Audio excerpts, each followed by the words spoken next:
Accediu a la missatgeria instantània que trobareu al menú superior. Veureu un llistat amb totes les converses que tingueu iniciades.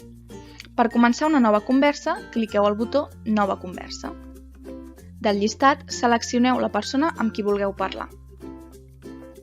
A l'espai pel text, escriviu el vostre missatge.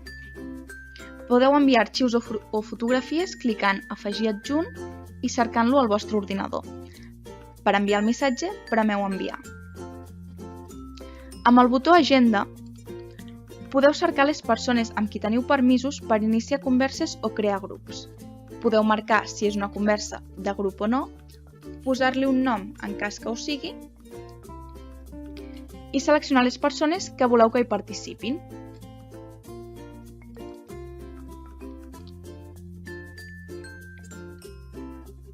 Per iniciar la conversa, cliqueu Nova conversa.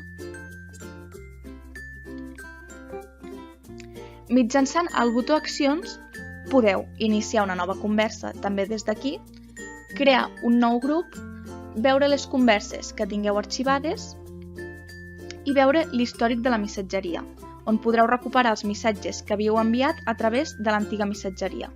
Tingueu en compte que no podreu recuperar els missatges que hagueu rebut.